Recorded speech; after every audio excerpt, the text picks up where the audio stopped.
dadweynaha ku dhaqan magaalada Kalabaydh ayaa ka deeriya xaaladda baahiyaha aasaaska oo arrimaha bulshada oo guud ahaanba magaaladani ka aradan tahay iyaga oo sheegay in magaaladani aanay saldhig booliis iyo dhakhtar toona lahayn waxayna xuseen in dakhliga ka soo baxa kastamka ku yaala magaalada Kalabaydh aan waxba laga soo celin si wax looga qabto baahiyaha aasaaska ee magaaladani ay ka aradan tahay baahi fara badan iyo arrin fara badan iyo wax badan baa yaala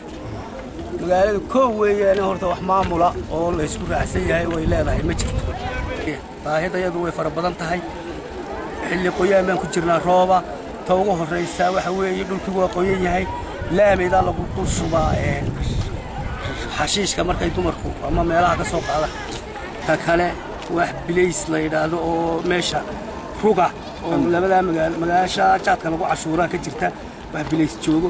kuwaasna jaadka ma dhaafaan dib adag baa halkan naga haysato haday laba xaafado ama show bar dhacdo wax bileysa oo markaaba qabanaya ma jiro maalin dhawaad halka dib baa ka dhacday oo arday baa halka ka soo kacday ardaydaasi bilaa macallin bay noqotay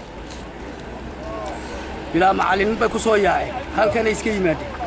laameedana iska dhax fadhiistay ilaahay waxba gaari ma dib badan may sameeyeen mala gawaarida noqda un bay kala lahayd dawladda iyo xildhibaanada deegaanka Gabiley waxay noo ballan qaadeen inay saldhig u sameeyaan deegaanka Kalabaydh diina ma hayno dakhliga Kalabaydh soo galaana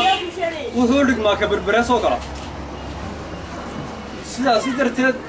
deegaankii uu ka soo baxayna maanta waxba kuma qabaan magaalada meel laga xukumo ma garanayno wax haba yaraatee kaabo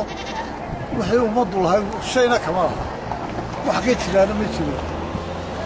iskuulkayagu ma laha macallimiin دير ملها بي ملها يا شنو يدوك ويا كم ظهر هذا كغير غيبي كاكل والله مid waxa kale oo dadweynaha magaalada Kalabaydh ay ka hadleen airport-ka ay magaaladaasi lahayd oo muddo sanad ah xidhan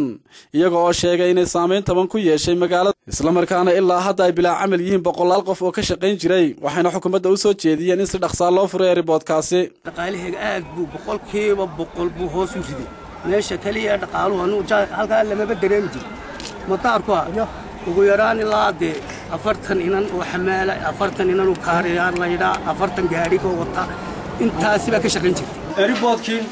la xidhay intaas qof baa ku noolaa ma aha markii ugu horeysay ee dadweynaha reer Kalabaydh ka cawdaan baahiyaha aasaaska oo arrimaha bulshada ee ay magaaladani ka maran tahay toddobaadkii la soo dhaafay ay isku soo baxeen mudaharaad ballaaran oo ay xukuumadda kaga dalbanayeen sidii kor loogu qaadi lahaa baahiyahaasi laakiin ballanqaadyo badan oo ay xukuumaddu u qaaday ayaan ilaa hadda noqon kuwa midho dhala Mukhtaar Nuux Ibraahim Hon Cable TV Gabiley